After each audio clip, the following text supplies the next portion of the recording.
What does an axle weight anomaly have to do with freezing a 5-state criminal network overnight? Everything.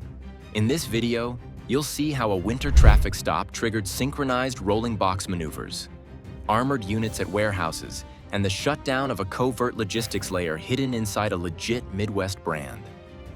If highways are the quiet front lines, we'll prove how inspectors used routine paperwork, night route patterns, and a temperature-hardened compartment to pull a thread that unraveled $85 million in drugs, money, and weapon parts. Before we move on, please take a moment to subscribe to the channel and like the video. The first hint came from the axle readout. On black ice, a stable trailer should ride a touch heavy in the rear because drivers ease throttle and keep weight settled over the drives. This rig didn't.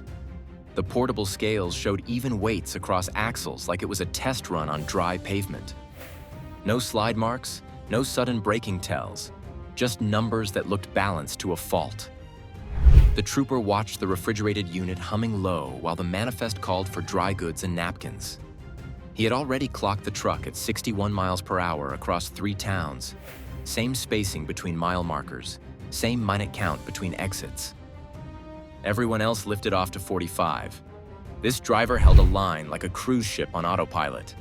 The paperwork lined up too neatly. Brakes hit the half-hour mark on the dot for 3 days. Fuel receipts came from the same national chain, all on night shifts, all at locations known for easy pull-through lanes. The route looped the same cluster of interstates, swinging the belt around 5 states with a precision that cut past way station peak times. The trooper walked the trailer and looked where shortcuts fail. Mudflaps. Frost builds in curls, but these flaps showed a clean horizontal break. A ruler straight line right behind the lower third of the box. That meant airflow from somewhere it shouldn't be. The kind you see when a false wall vents a trickle of warmer air. Tires tell stories too. The sidewalls on the rear axle pinched slightly more than the middles. A compression mismatch that didn't fit the declared pallet weights. There's a reason inspectors love axle numbers. Hidden compartments change where mass sits and how the trailer flexes over bumps. A long, low void moves weight away from centerline and flattens oscillation, so scales read too tidy. In cold weather, panel temperatures betray secrets. Ice melts unevenly over insulated cavities, leaving patchy sheen where heat bleeds out, while real cargo walls frost evenly. The trooper palmed the side panel and felt a faint warmth band 2 inches above the rub rail. Not hot, just inconsistent for a dry load on a sub-zero run. Then came the space math. The manifest called out 18 pallets of paper products at standard footprint, but the interior cube didn't agree. Even stacked too high with aisle space, the length left over would be tight. Instead, there was more void than the count allowed, like a chunk of floor was cut away. Shrink-wrap codes gave another nudge. The date codes didn't match the distributor's delay after last week's storm. Those pallets should have rolled 2 days later, not last night. Manifest consistency checks exist for this reason. Teams compare route time, fuel burn, and weight against ordinary freight runs. And when deep cold hits, nighttime lanes mean fewer random pulls. Staffing thins, trucks move faster through. The driver acted steady, cooperative, polite, even rehearsed. He used policy phrases about safety and compliance, avoided trucking slang, and never slipped on a detail that mattered to a driver's daily grind. He rattled off dock numbers as codes, but missed the actual town of a shipper, naming a suburb 10 miles off. That's what happens when someone learns the labels, not the places. Consent search granted, panels measured, rivet counts matched on one side but not the other. A bore scope confirmed it. Behind a long, low compartment sat moisture-wrapped bricks, aligned like cinder blocks. Cocaine, heroin, fentanyl, each sealed against freeze-thaw and road spray, stacked 3 deep on vibration-damping rails. This was process, not luck. With that thread loose, investigators widened the lens. They ran the same timing pattern across lanes and found a second set of rules living under a brand everyone trusts. Why would a carrier with clean books and real customers lock in a second schedule that never shifts and only runs in the dark? Investigators mapped the stop's route against historical GPS pings and toll hits. The cadence reappeared in 82 other drivers. Same corridors, mile-for-mile spacing, and repeat windows that thread between way station staffing dips during severe weather. The pattern held across 5 states. Entries and exits sat just outside typical inspection waves. They found trucks rolling through the same cold snaps, same nights, same intervals, as if a metronome set the pace while the rest of the highway bowed to the weather. On paper, the company passed every check. Safety scores cleared thresholds, maintenance logs looked tidy, and the brand had contracts most carriers envy.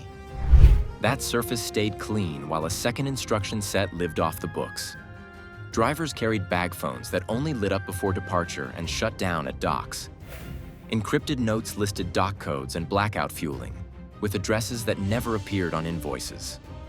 GPS units came preloaded with routes that could not be edited and speeds that hovered below trigger values for audit flags. Each run followed that script without drift, and missed calls prompted the same one-line text. Hold lane, maintain interval. Think of it as a ghost layer riding on top of a legitimate operation. The front desk prints a public bill of lading. The driver hands it over and gets waved to the standard bay. Meanwhile, the covert cargo rides low, nested behind a long floor channel, then moves through transfer points that the accounting system never names. Pallets scan in and out like clockwork, but the real exchange happens in dead zones at off-site lots. No cameras, no punch clocks, just a forklift that shows up for 20 minutes and disappears. Dual system models work because they split what auditors see from what operators control. The visible layer feeds compliance, hours of service, electronic logs, clean DVIRs, and corporate training modules.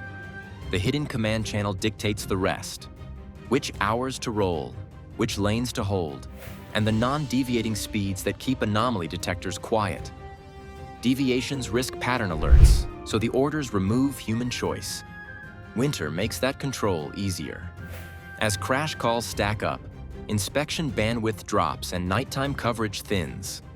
According to research, this timing reduces random way station scrutiny and lets the fleet run with predictable regularity while resources tilt to accident response. Darkness and cold mask the rhythm until a single inspection cracks the routine. The rigs themselves carried the engineering to match the plan. Compartments use temperature-hardened liners that don't get brittle in sub-zero stretches. Moisture barriers shed condensation so package edges never wick and stain deck boards. Vibration-damping rails locked bricks tight, keeping mass uniform and preventing thumps that trained ears catch at docks. Fasteners lined up where a casual glance sees symmetry, but the structure shifted load paths to maintain even axle reads on rough pavement. Money confirmed what engines and routes suggested. Payment streams ran through shell firms with clean logos and no loading bays. Heavy ACH movements hit like payroll, but lined up to route segments, not delivery events. Notes in Hawala code matched amounts to corridor lengths and time windows. A driver who maintained interval across 2 states triggered one payout. A handoff at a lot behind a closed auction house triggered another. The accounting never touched customer invoices.